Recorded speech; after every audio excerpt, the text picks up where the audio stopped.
সমালোচনাটা যেন গঠনমূলক হয়।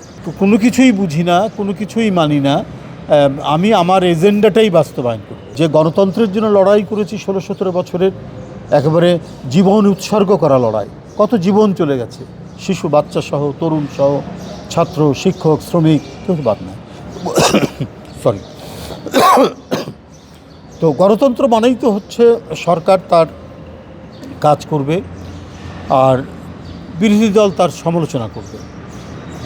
এটাই নিয়ম এবং এটাই হওয়া উচিত। এটাই হচ্ছে গণতন্ত্রের সৌন্দর্য। তো সেটা তো কেউ সমালোচনা করতেই পারে। তারা বিরোধী দল যারা আছেন তারা সেই সমালোচনাগুলো করবেন, তবে সমালোচনাটা যেন গঠনমূলক। সমালোচনা যে আমাকে বিরোধিতা করতেই হবে, এইটা ছাড়া আর কোনো কাজ নেই, সেটা তো গঠনমূলক হবে না।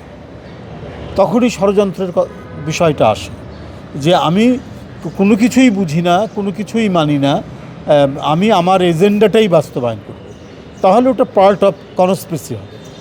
আর ডেমোক্রেসি যদি হয়, আপনি গঠনমূলক সমালোচনা করবেন, সরকারের যে ভুল সেই ভুলগুলো দেখিয়ে দেবেন। তাতে গণতন্ত্র শক্তিশালী হয়, রাষ্ট্র অত্যন্ত ফাংশনাল হয়, কর্মক্ষম হয় এবং রাষ্ট্রটাও অনেক বেশি আর্টিকুলেটেড হয়, এর আর্টিকুলেশনটা বাড়ে এইভাবে যদি চলতে থাকে। এবং পৃথিবীর উন্নত গণতান্ত্রিক যে রাষ্ট্রগুলো, যারা অত্যন্ত শক্তিশালী রাষ্ট্র, সেখানে এই পদ্ধতিটাই বিরাজমান। তো আমি মনে করি যে গঠনমূলক যে সমালোচনা, বিরোধী দল যে সমালোচনা করছে, এটা অমূলক কিছু নয়, এটা করতে পারে।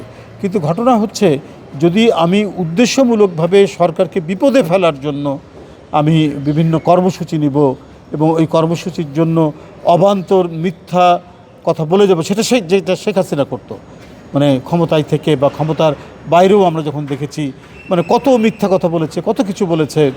তো সেইটা যদি হয়, তাহলে সেটা হবে ষড়যন্ত্রের অংশ।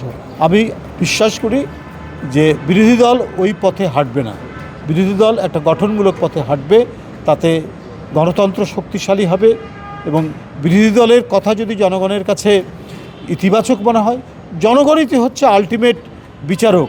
সামনের যে নির্বাচন, সেই নির্বাচন জনগণ রায় দেবে, কারা সঠিক কাজ করেছে, কারা সঠিক কাজ করেনি, সেইটা বিবেচনা করেই তারা রায় দিবে।